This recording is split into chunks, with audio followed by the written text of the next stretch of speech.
Hello, I'm Murray Herbst, Director of Entrepreneurship for UTS. UTS has a program called the UTS Startups that inspires and supports technology-enabled entrepreneurs. You're watching the UTS Startups channel. On this channel, you will see workshops from different parts of UTS relevant to new entrepreneurs that are normally only available to students.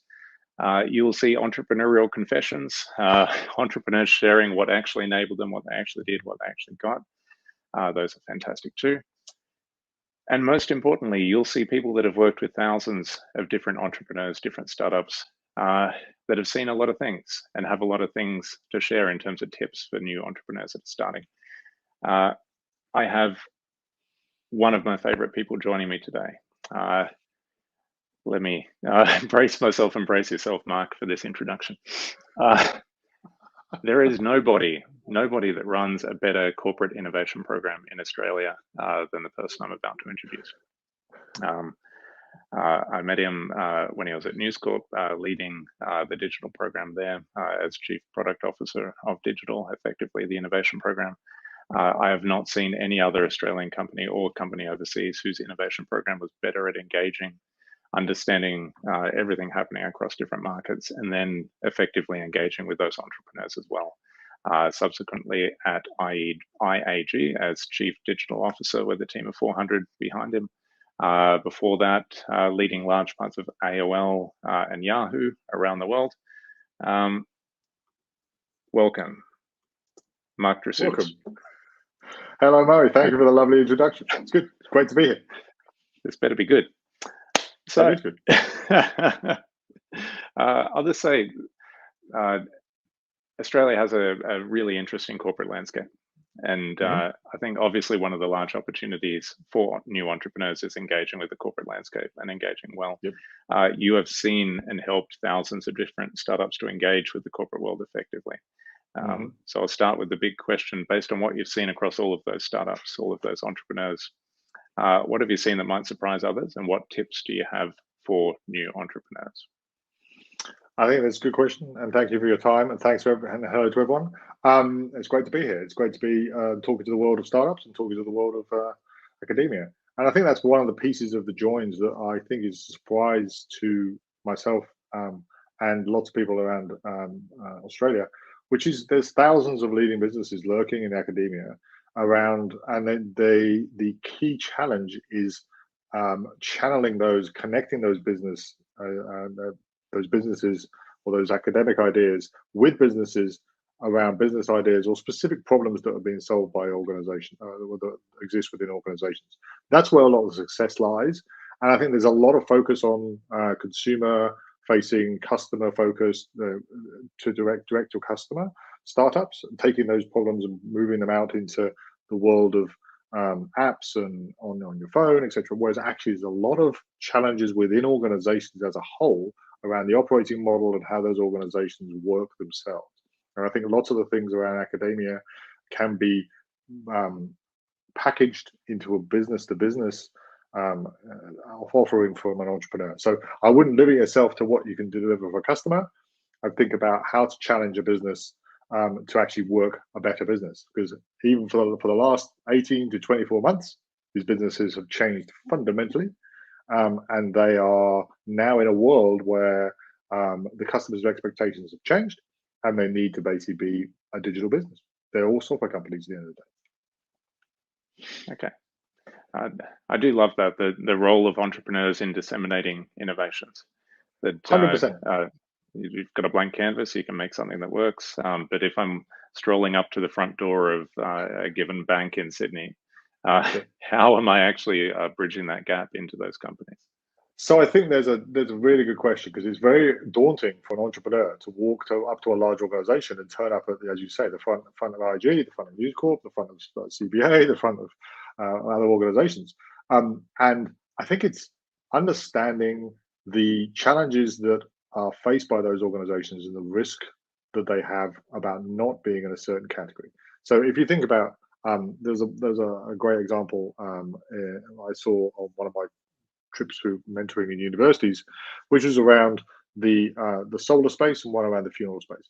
And actually, there's a really good, if you look at these categories, you understand the space is, there's a lot of disruption required in those spaces, and you can understand a little bit more that those organizations need new thinking and diverse thinking within them, and the entrepreneur can add that. And also understanding the process and value chains within those organizations, where you're able to kind of just re-articulate and relitigate an existing problem that an organization has, and even a change of a 5-step process to a 2-step process within an organization saves millions and millions of dollars. And that, if you're able to do that, then that's good. Why don't they do it themselves? One of the reasons why they don't do it themselves is because there's a diminishing return on some of these changes that happen. There's a lot of in large organizations, there's a lot of risk of changing existing processes. There's a great phrase on this, which is status quo has inertia on its side, which is around actually just leaving it as it is and operating the business as it is today is it's cost prohibitive to change it fundamentally. Whereas actually incrementally changing the organization over a number of years is how you truly transform an organization. So you can change the technologies, but you have to change the people. You have to change the processes. You have to change the ways they work, the way they operate, and how they change. So organizations sometimes can't see the challenges that they have, and entrepreneurs can help them to see those. So applying an AI model developed in academia to a process within an insurance company might not be identified by the insurance company. They might not even thought about it, because actually there's so many big things going on within a large corporate. Another one is around how you can actually optimize and atomize media content and distribute it onto other platforms. That's something that's a real big challenge for an organization. But actually, if you've got some smart brains with some smart models and some entrepreneurial thinking, you're able to go, instead of what's possible, you actually go, the art of the possible becomes something you can actually do. And you can actually start seeing a lot more ability to drive change within the organization through technology than you might see within an organization. Okay. So what if I'm one of those people sitting inside a large organization and I can see there's a better way to do this thing and I'm getting frustrated, no one's listening to me. Would you see that as a pathway to producing a new solution for them? 100%, 100%. And I think if you look at examples around the world where people have left organizations and then identified a specific process within that organization or a specific technology within an organization that's missing, and then spun out and actually changed that, the biggest example is, there's Salesforce. There's other organizations that have actually come out of other organizations. So a lot of team out of Oracle and got building Salesforce. And you look at, there's a lot of entrepreneurial growth within, and we had examples at Yahoo, and we had examples in Google, where people leave those organizations and then take a process and actually build a business around a specific process and a specific job to be done, make it more efficient, more cost effective, less risk for the organization. Then they sell it back to the organization, or they actually create their own organization to go and do something else entirely different in that area. So I think there's definitely a great opportunity to look at organizations and how to make them more effective, operate better. And actually, that's one of the key pieces. As I said, one of the observations in Australia is around the smart thinking within academia and how they could be used to optimize the organizations of Australia. I'll dive deeper into that because it feels like obviously there's a slight disconnect there. There is. We're doing everything we can to engage out from UTS into different industries and doing our best there. But could I tackle this from the corporate side? Yep. Are there mistakes that you think that large companies in Australia make in terms of engaging with? So if you start with the assumption that, okay, we've got a few thousand employees inside the company, a few hundred that are actively pursuing solutions to things, they'll come up with a certain number of things in the confines of what they can do. There's millions of people outside working on solutions. There's got to be someone out there that has a better solution that we can work with and support. Why doesn't that happen? What mistakes are they making? There's a few reasons why there's mistakes, and it's a good question because it's hard to see how you can look within an organization and understand its internal processes and then build that outside. That's kind of hard to see that connection, and I can understand that. I think One of the reasons why we don't see so much of it and we see some failures of it is because I think there's a distinct lack from both sides of understanding the challenges they've got. I think large organizations are very much constrained by their technologies, constrained by their platforms, constrained by their processes, constrained by their business models and outcomes. And therefore, they need to understand how they can integrate and add value by working with a startup. And then from the startup side, it's understanding the risk profile of the organization. It's understanding their propensity to actually work with a smaller organization or a small startup for this work instead of a large organization that has an already vendor relationship with that organization. But I also finally think there's a distinct challenge of how do you actually integrate and change the organization at its core. So it's the core innovation versus adjacent innovation problem. And the core incremental innovations are traditionally done within an organization, and the adjacencies are there for people to see and actually apply in. Now, I think there's a lot of work within venture funds, corporate venture funds, and a lot of work within a lot of great organizations around Australia, CBA, ANZ, etc., the banks, and lots in and what we're doing with News what they were doing with News Corp, and what IAG are doing with Primark. There's a lot of integration of startups and venture and investments that's relevant to the core and the adjacencies of those organizations. You just have to also stay the course. There's a definite challenge here of like it's not going to be an overnight success. You're going to have a 2 to 3 to 5 year landscape for you to actually integrate these great thinkers, this great organization, and you've got to modularize your organization a little bit because you're going to have multiple of these plays in multiple areas within your operating model. That's a lot of risk for an organization, whereas one big platform is less risk, it's seen. But actually, in the world we're in today, with software as it is today, and cloud, and et cetera, and continuous improvement, you're able to actually modularize your organization in a much greater way. And that's the journey where I think you'll see over the next 3 to 5 years, you'll see a lot more startups and entrepreneurs providing operational processes within organizations. Yeah. Sorry, that's my daughter coming in with her own opinions on how to do things right. Okay, all good. Okay, small edit point there. Thanks to my lovely daughter, Audrey. But lockdown life at the moment. Thank you, Mark. All good. I'm an impatient man. I think a lot of entrepreneurs are. I think that is what drives a lot of people to be entrepreneurs, the desire to solve something quickly, a burning desire. If I think I've got this great solution, I think I know some kind of core problems that I might be addressing, but it's not getting progress. Are there other things that I can do as an entrepreneur to help to move things forward? Yeah, I think there's 3 things that's kind of the tips for aspiring entrepreneurs is part of that, which is I look at 3 areas and say there's something that you really need to think about as an entrepreneur that will really help you to kind of increment and start creating traction. One of the pieces of frustration is lack of traction. So one piece of advice, first tip is don't narrow too early.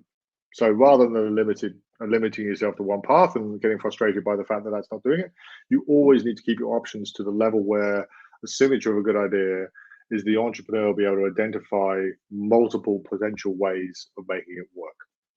And that will then allow you to try multiple different outcomes, multiple different solutions to the same problem. And I think that's if you narrow too early, then you don't have the ability to come back to those at some time if you don't get the right product market fit or you don't get the right outcome from an organization you go talk to and say, actually, well, I think I've got to solve your problem internally. Therefore, you can actually then start pivoting into other areas. So if you narrow too early, you're going to have a problem. That then feeds to the second tip, which is around test, increment, test. It's one of the things I put across all my teams when I lead them and build digital solutions and platforms at scale, is you just need to test, increment, test, and then repeat. That's continuous improvement is just what you should be searching for.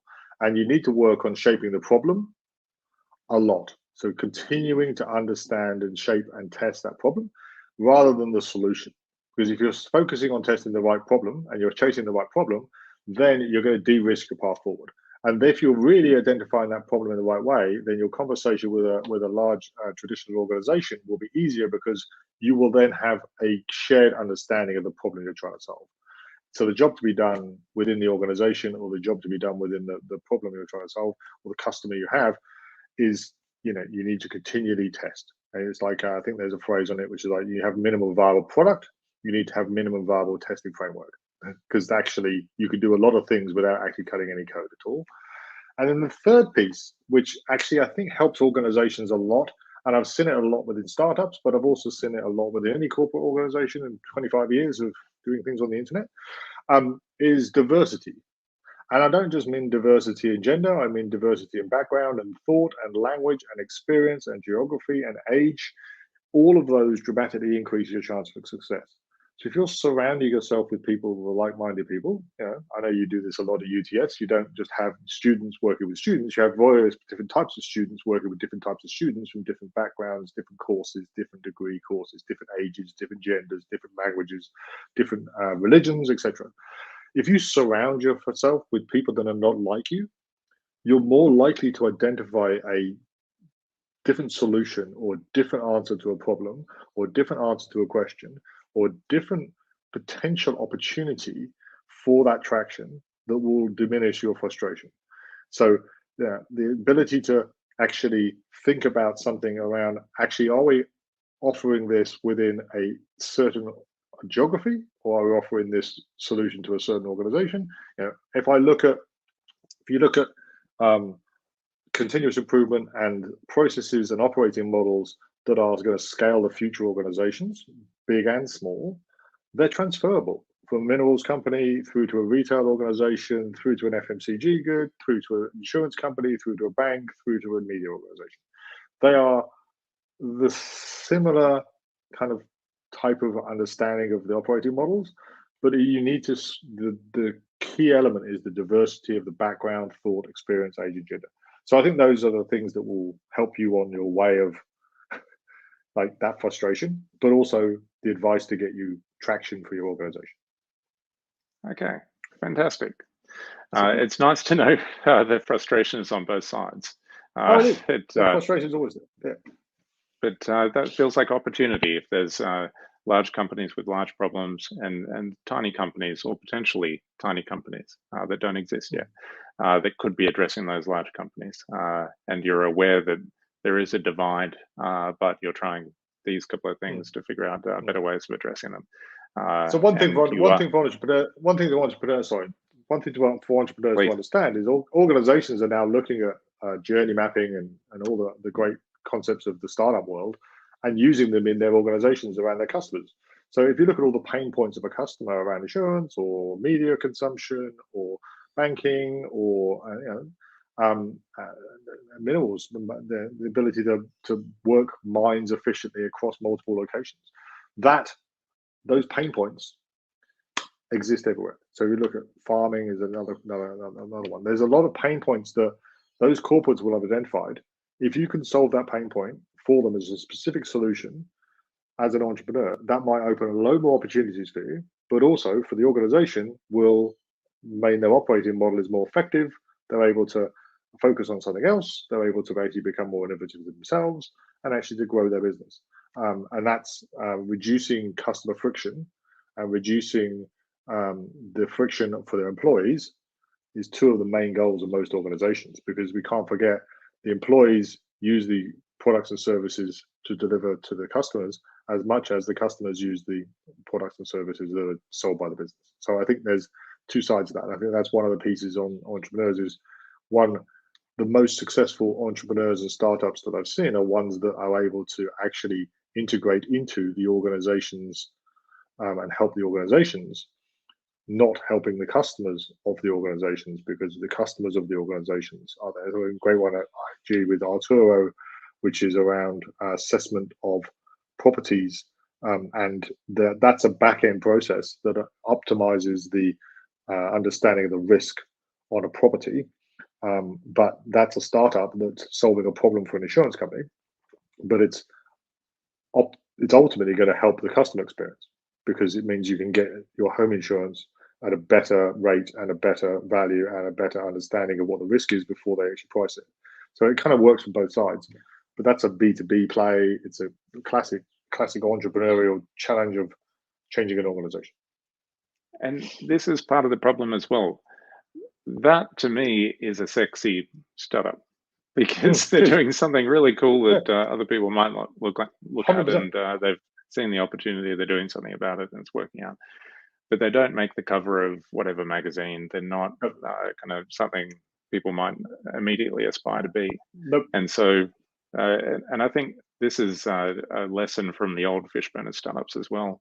A lot of the ones that ended up doing well were this B2B startups that were 100%. solving a problem they understood. They got sick of the company they were working with. They might have consulted for a little bit and pretended they were a startup when they were actually consulting, but then they figure out, I can solve this for a lot of people. And they disappear because they're making enough money that they don't need to make a song and dance anymore. And so don't let the lack of visibility of these kind of B2B startups be a deterrent to people. I 100% agree. And I think the advice for entrepreneurs at UTS and entrepreneurs everywhere is, the larger organizations where you look at the value. There's a great example from last week or the week before, which is MailChimp. It was a bootstrap organization from 2001. I've used MailChimp multiple times in my career. And it's now sold for $12 billion. But it's a classic B2B play for lots of organizations, and it's solved the problem for them, which is the ability to direct market email marketing to their customers. And Octopus Deploy should be on the front cover of AFR, not Canva, really. But when you look at it, because Octopus Deploy is a much more scalable, sustainable organization and a much more scalable idea, and it's a problem that lots of organizations around the world. And one of the pieces is, I think, of Australia. One of my observations from Australia, and been in Australia 9 years, and there's the business market is much more scalable globally outside of Australia than a consumer play, because a consumer play is constrained by the geographical regulations of the organization, and actually the same as B2B, but you're much able to scale a B2B play globally out of Australia than you are a consumer play. And lots of consumer plays really real challenge to scale globally. But if you look at the golden child is Atlassian. It's a B2B play out of Australia, but it's a B2B play. It's not a consumer play. Like I'm sure lots of execs and boards would ask, well, I'm not sure what Atlassian does for us, even though they've got Atlassian in their organization. And I think that's kind of one of those where lots of entrepreneurs should look at engaging with, even asking the questions, coming into large organizations and asking, what problems have you got? How can I have a look at those problems? And that's what we did a lot of that work at News Corp, which was like engaging with Fishburners, engaging with startup community, and saying, here's the problems we've got as News Corp. Would you be able to focus on these problems? Because, hey, again, that's back to diversity. The diversity of background and thought will look at that problem differently. If you're in a bank, you look at a bank problem in a banking mindset mostly. If you work in a media organization, you look at that problem with a media organization mindset. Whereas if you're a student in the university, you have none of that context. You just look at the problem and say, well, basically the problem needs to be answered X, Y, Z, which might be a fresh perspective. And that opens a lot more opportunities. Instead of just saying, my bank sucks, I'm going to make a better bank. There's a more intelligent perspective on things. It's something I'm sure the guys at Revolut didn't look at a bank and went, you know what, we'll make a better bank. They looked at it in the UK and went, you know what, we're going to make a super app that basically completely disrupts the world of banking. And the same in all those organizations. Yeah. But it's something I respected about your work was, if I asked you what are the top 3 problems across the organization that need solving now, you could always answer that question.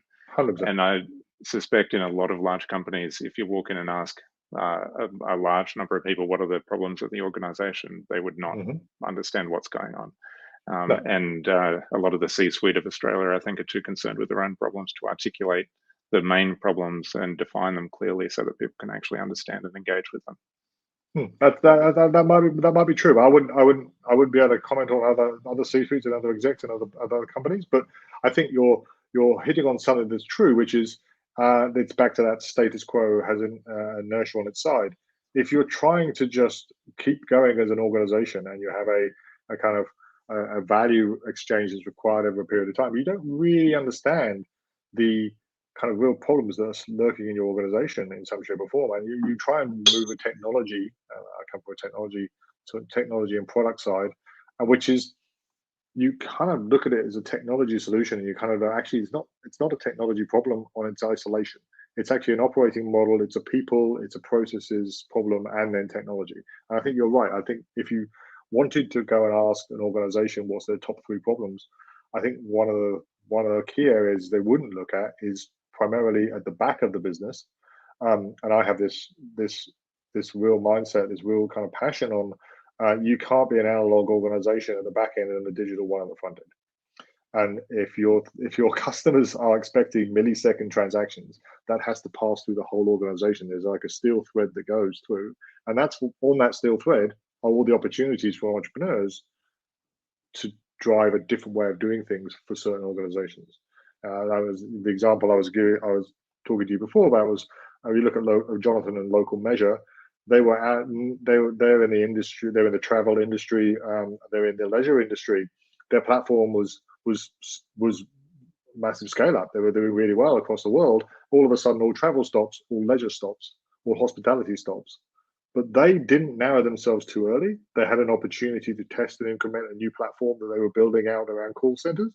Now they're working with AWS to build a call center solution as a startup, and that's growing at a greater rate than their travel business ever was. They still have the travel business when travel comes back, but actually they've now got 2 businesses, which then allows them to identify a problem in a call center that they'd identified because they understood the world of social and marketing signals within a call center, a single pane of glass requirement.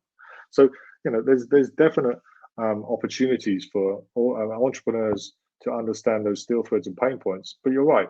If you went and asked an organization, and it's one for organizations, what are the 3 key areas where you could actually start driving real change? It's not about automation. It's not about just applying that. It's actually about fundamentally moving your business model to a new operating model, to a new operating model for a digital world, instead of taking the operating model from the analog world and applying it digital. You can't do that. That doesn't work. This has been exactly what I wanted. Mark, thank you so much. I'm sorry for the interruption halfway through. That's good. I will say, my kingdom for an Australia full of Marks that are helping those organizations be more porous. Very kind of you to say, Murray. Helping entrepreneurs get in, honestly, it would be incredible. But until then, hopefully entrepreneurs out there that are watching this get some enthusiasm about the opportunities out there, probably not being as visible, but actually being out there all over the place. The kind of problem space being something that shouldn't be narrowed down too quickly, the opportunity and diversity and tackling things in different ways. And I think I am getting a clear picture of the divide that companies are very good at being companies and very good at doing whatever they do and very bad at doing what they don't do. And it's your job as an entrepreneur to help them fix that. It is indeed, and it's if you can build back better as better organizations, then that gives you a great opportunity. There's huge opportunities within working with large corporates and large traditional organizations, and their doors may not be open. You may not see them as open. The doors are actually open. There's a lot of organizations that want to change and are desperate to be a future-ready, digital-first organization, and you can help them to do that. Okay. Take that. I'm not going to say anything else other than if you've liked this, please hit subscribe and like and share with your friends. I've got a lot more content coming up. Mark, thank you so much for joining us today. That was incredible. It's my pleasure. Thank you very much. Hopefully it's legible and useful to anyone. Perfect.